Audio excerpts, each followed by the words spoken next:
আগে তাকে এত 5 বছর দেখা যেত না, এখন প্রচারের সব বছর দেখা যাচ্ছে। হ্যাঁ, কারণ আমি আসছি ওই জন্য উনিও আসছেন। এটা কি প্রতিযোগিতা হচ্ছে? বলতে পারবো না।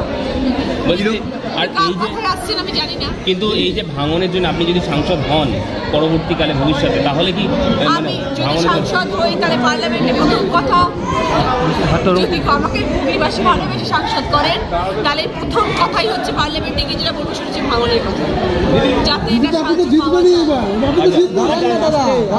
আর একটা সবারই কেন্দ্রীয় সরকারের সাহায্য যদি না থাকে পুরো কদম এখানে, এটা একটা বিশাল বড় ইস্যু। তো এটা তো ছোটখাটো জিনিস না, যেটা পিচ করে দিলাম, ক্যানাল করে দিলাম, সেরকম একটা জায়গা না। এটা এত বড় একটা ভাঙন হচ্ছে, এখানে যদি কেন্দ্রীয় সরকারের সহায়তা না থাকে, দিদি একা কত লড়াই করবে? দিদি লড়াই করেই চলেছেন পশ্চিমবাংলার উন্নত মানের করার জন্য, প্রতি মুহূর্তে প্রতিনিয়ত প্রতিটা মানুষ, এবং দিদি টাকা দিয়েছেন, কাজ চলছে, তার উপরেও তো টাকা দরকার। শুধু ওইটা টাকা দিদির পক্ষে যতটুকু সম্ভব দিদি করেছিলেন, তার উপরেও যেটা দরকার সেটা জন্য কেন্দ্রীয় সরকারের সাহায্য দরকার।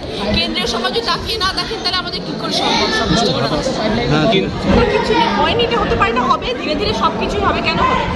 যদি আর দিদি যেখানে রয়েছেন, দিদি সবসময় রাজ্যের যারা মহিলারা কাজ করছেন, যারা দিদি এতটাই উন্নয়নে বিশ্বাসী এবং প্রতিটি মানুষের জন্য ভাবেন, সেখানে যদি আজকে শিল্প নিয়ে কেউ এগিয়ে যেতে চাইছেন, সেখানে ভারত বিশ্ববিখ্যাত হচ্ছে, তাহলে দিদি তার পাশে থাকবেন, এটা হতে পারে না। নিশ্চয়ই উনি আছেন এবং ধীরে ধীরে তারাও এগোবেন এবং তাদের জন্য নিশ্চয়ই ঘর করা হবে, যেখানে সেটা সেই জন্যই তো আসা দরকার। সেই জন্যই তো 5 বছর কিছু হয়নি, আজকে রচনা ব্যানার্জি আসার পর সেই ডাক্তারও এসে বসবেন ওখানে, সে ব্যবস্থা করা হবে। 17 কোটি টাকা কাজ করেছে বলছে লোকে, 17 কোটি টাকা কাজের খতিয়ান দিয়েছে।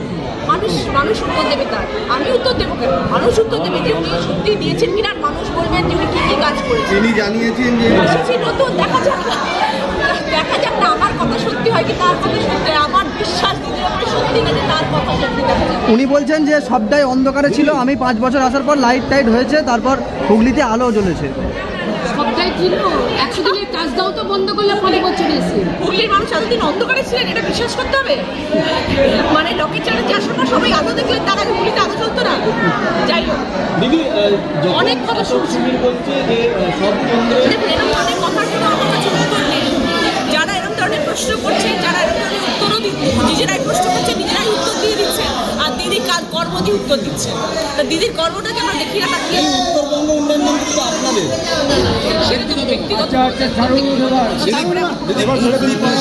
আমার এই তেলটি আগে দাদু তৈরি করতেন, তারপর আমার বাবা করতেন, তারপর আমি এখন করছি। এই তেলটি বাত রোগের দারুণ কাজ করে, হাঁটু ব্যথা, কোমর ব্যথা, ঘুটনো ব্যথা, ঘাড় ব্যথা, এই তেলটি আপনি ইস্তেমাল করে দেখুন, আপনার খুবই কাজে লাগবে।